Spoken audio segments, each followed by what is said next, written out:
What is up, my friends? It is good to see you if you've been here before, and if this is your first time here, it is nice to meet you. My name is Dr. Brandon Osborne. I'm the Director of Training here at Momentum WOD.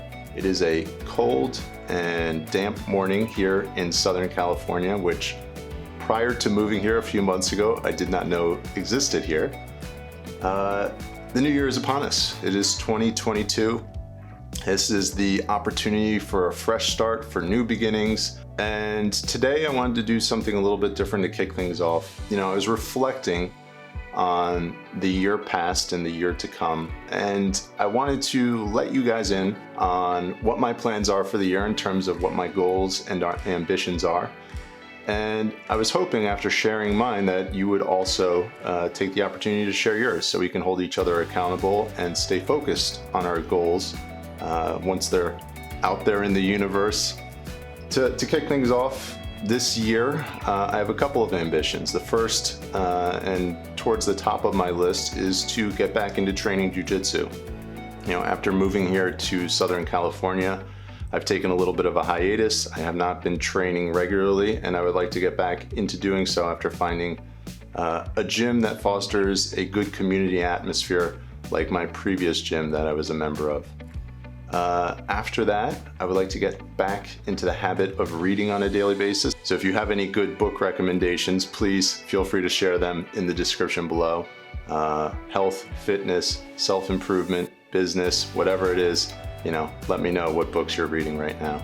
The last thing I want to do in 2022, I would like to continue to grow this community. I would like to continue to share the information that I have with regards to health, fitness, and performance with all of you. I would love to see this page grow and reach as many as 5,000 people by the end of the year. So that is my ambition, that is my goal for the year. And in order for me to do that, I need all of you here, and I appreciate you being here, but I also would greatly appreciate if you help me in that cause and shared this content with anybody you know who you think would find benefit from it.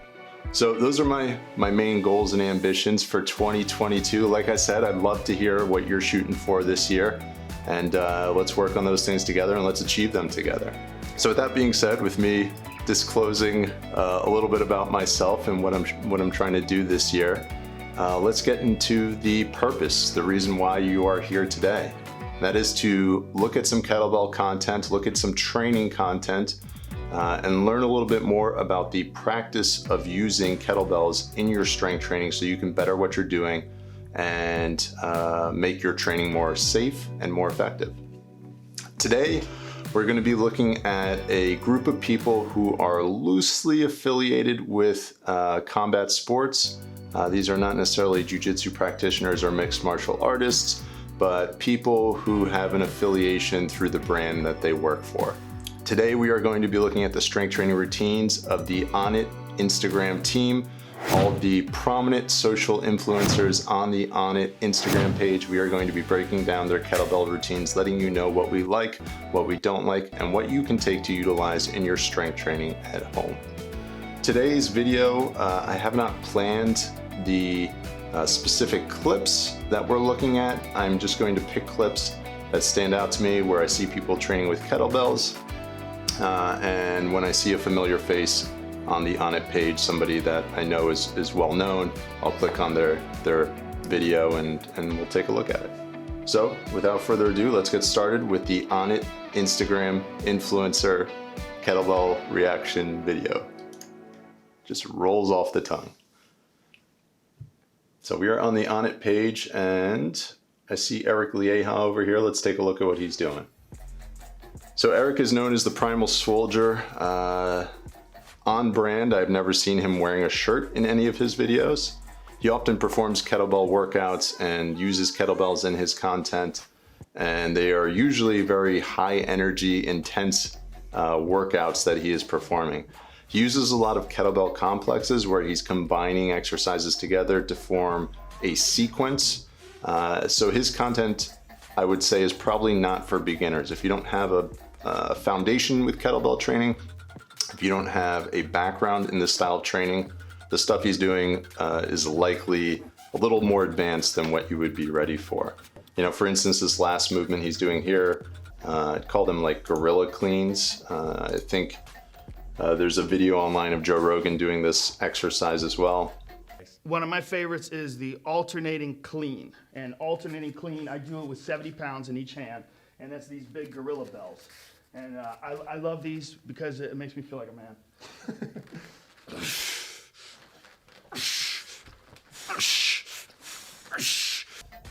It's not an exercise that you would start with if you're just getting into training with kettlebells. Eric, being the kettlebell instructor at Onnit, having done it for years, his technique is excellent. I really have nothing to say with regards to how he does his exercises. The only thing I would change would be maybe the selection for newer individuals who are looking to get into training. One qualm that I will express when watching his videos is this is something I see on Instagram all the time. I don't understand it, but it's something that seems to be popular in fitness content right now. And maybe you've noticed in other forms of content as well. The videography, people will be filming somebody and they're moving the camera all around the individual that they're filming, but half the time it's not even in focus, and half the time you can't even see what they're doing. It's like half their body cut off. It's confusing to me. So that's my qualm with regards to Eric's content, if I had to say something, but no, he knows what he's doing. His content is excellent with regards to his technique, and he has a very wide array of kettlebell exercises to choose from that he displays in his content. So thumbs up to Eric and what he's doing, and I enjoy watching his content. So let's move on. We're going down the page and let's see who else we recognize here. All right, we got Neen Williams, who is a professional skateboarder who utilizes kettlebells in his strength training. I would hypothesize that he's probably the most jacked skateboarder that's out there. I don't know for sure. I don't follow the sport, but that would be my hypothesis. And I think I want to go into this exercise a little bit more detail. It's not one that we've looked at a lot, but it's one that's fairly fundamental to include in your strength training. And there are little details about the movement that I think are important for you to understand to be able to do it better and do it more effectively. So the exercise we're looking at here is a goblet squat. So it's an exercise where you're going to be engaging your upper body, your upper extremities to stabilize the kettlebell in this goblet position. And then you're going into a squat, which is a hypertrophy type movement. It's a strength-based movement, which will build quadriceps strength. It will help to protect your knees. So that is one of the benefits of performing squats and incorporating them into a strength training routine for a sport like jiu-jitsu, where knee injuries are so prevalent and common. And it will help to mobilize your hips, another good reason to include this type of exercise in a jiu-jitsu strength training routine. So when we're working through a squat, it seems fairly fundamental, but I think there are a few minor things that I want to point out that I hope you can incorporate into your squats at home. So the first thing, it's always a point of controversy or a point of contention, is the depth at which a squat is occurring. Should you go too parallel? Should you go below parallel? I don't know. I think ideally, if you're performing a squat, you are able to do so with proper technique. You want to be just below parallel. The way to tell if it's safe for you to go to that depth is by looking at the positioning of your low back in particular. If your low back starts to curl under, if you start to have that butt wink, people call it, that's a sign that you are not prepared, your body is not ready to go to that depth. So if you are able to go to below parallel and maintain a neutral lumbar spine, that's the depth we want you to go to. But if you're unable to do so and maintain a neutral lumbar spine, go to the depth just above where that spine begins to flex. The other thing that's important when we're talking about squatting is the breathing associated with the movement. Prior to learning this, I didn't know I was doing anything wrong, but after having learned it, it really enhanced how I felt through the movement in terms of how protected I feel and how powerful I feel. So really, really simple. When you're going into the down portion of the squat, when you're descending down, you want to take a sharp nasal inhale. okay? You want to take that air in through your nose really sharp. You're going to hold that breath for a moment, and what that's going to do is it's going to create a tension within your core, which is going to protect your core, protect your back. It's almost going to load up the power within your body. I guess you could call it potential energy. At the bottom of that motion, pause. Hold that position, hold that breath for a moment. And then, after doing so and controlling it, you don't want to bounce out of the position, but you want to forcefully exhale, and that will help to facilitate your power back to a standing position. So, sharp nasal inhale on the descent, hold for a moment in the bottom position, and then forceful, powerful exhale to initiate the ascent. Minor details, but important details if you want to perform this exercise safely and effectively. So the tempo at which Neen is performing this exercise is a little fast for my liking, but maybe he's got places to go and people to see, so I don't know. Then he's finishing off his sequence here after doing some jump roping with a snatch, and you'll notice, in contrast to the way that we've seen snatches in past videos, he's adding some rotation at the top of the movement, which we would consider more of a sports style snatch. I believe we saw Jorge Masvidal doing the same thing in our video where he assessed his snatch technique. It's not wrong, there's just different styles to do the exercise. So our third video here, we have somebody, I don't know who she is, but she's on the page, and we're gonna take a look at what she's doing. She's performing a kneeling overhead press. She's started out with both knees on the ground, and then she realized it's a very difficult thing to balance from that position. So she went up on one knee in like a tall lunge position, and she's performing overhead presses. And this is kind of like the most fundamental exercise for upper body strength when it comes to kettlebell training.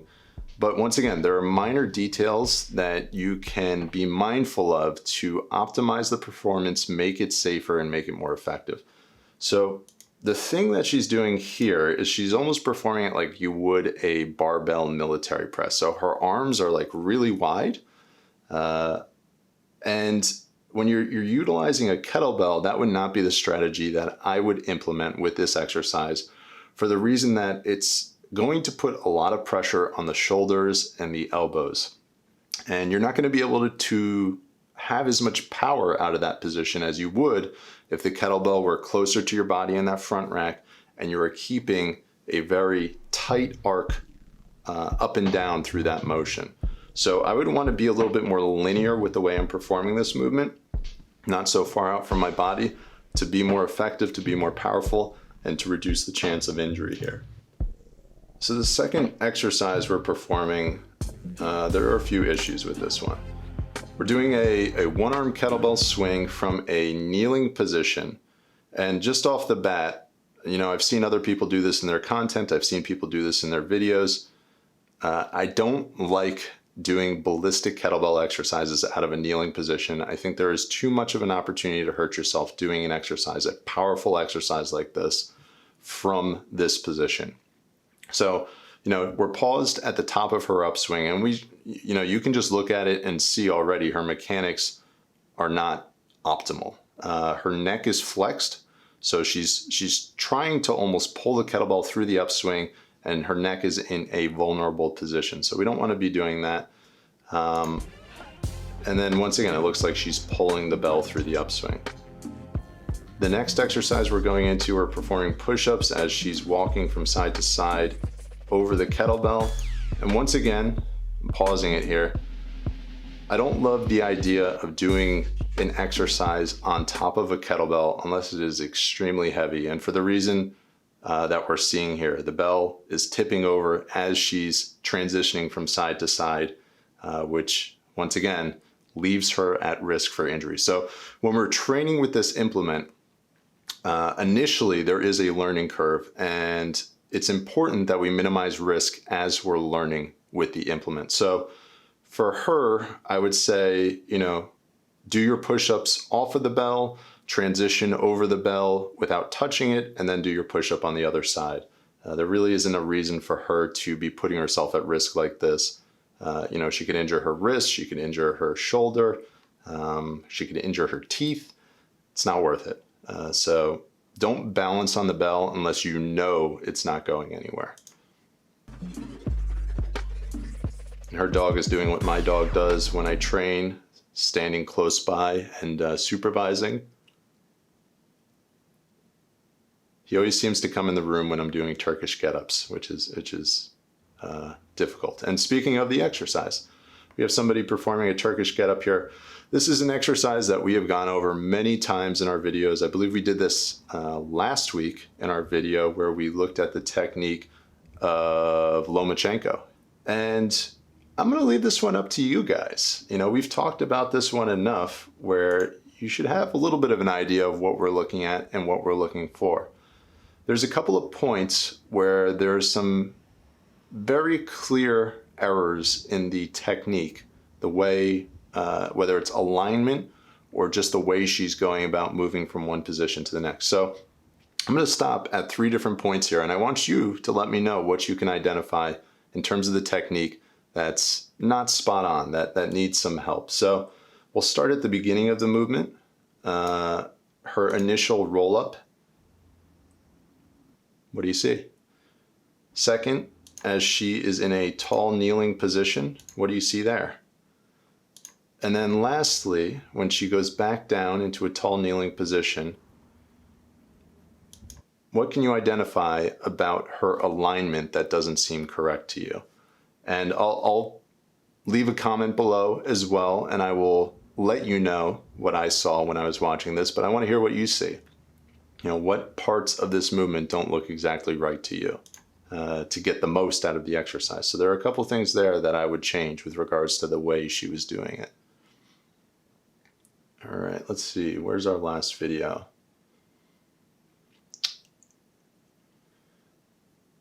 All right, I believe the woman in this video is Hannah Eden Fitness. I believe that's her Instagram handle.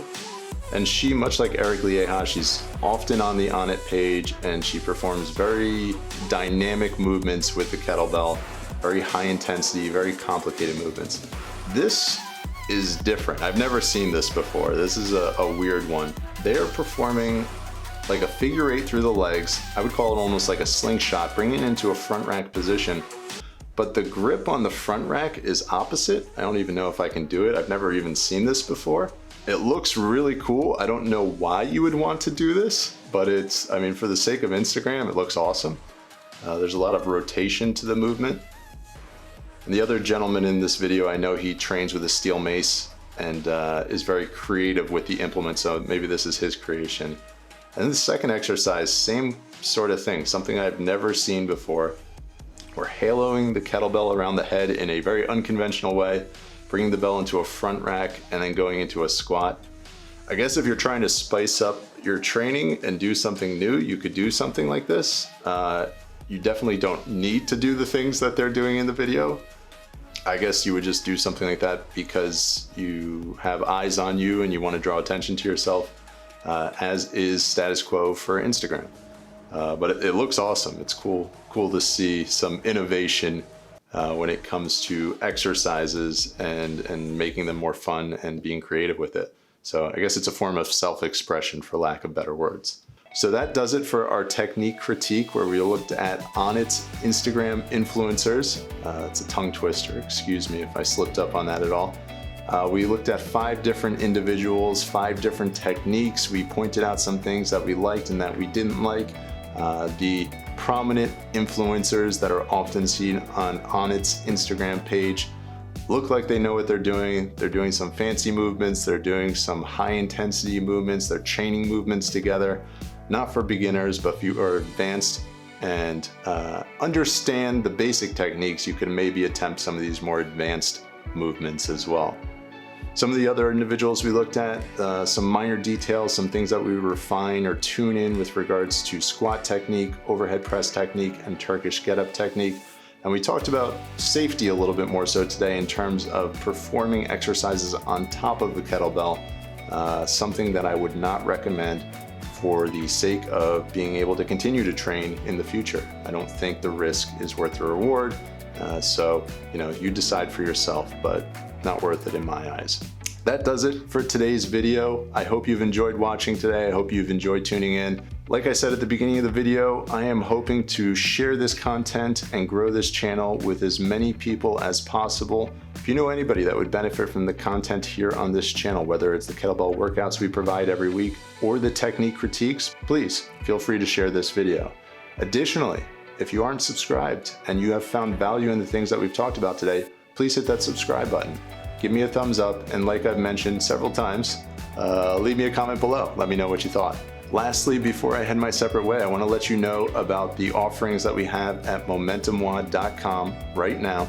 Our premium subscription for the new year is still all-inclusive, but we have dropped the price by more than half. It is $29 a month for 5 workouts a week, which I program and build out for you for combat sports. There's an exercise library that provides you with instruction on how to perform all of the exercises. And if you're unsure about something, you can always reach out to me. I'm an email or a DM away. So head over to MomentumWOD.com/join-now. There's a promo code in the description below. Make use of that, sign up for our premium subscription, and start improving your combat sports performance through the use of kettlebell strength training. I've enjoyed doing this here with you today. I want to wish you the happiest of New Year's. I hope all of your ambitions, all of your goals, I hope you can make them happen. And if there's anything I can do to facilitate those things for you, please don't hesitate to reach out. My name is Dr. Brandon Osborne. It has been my pleasure. I will see you next time. Until then.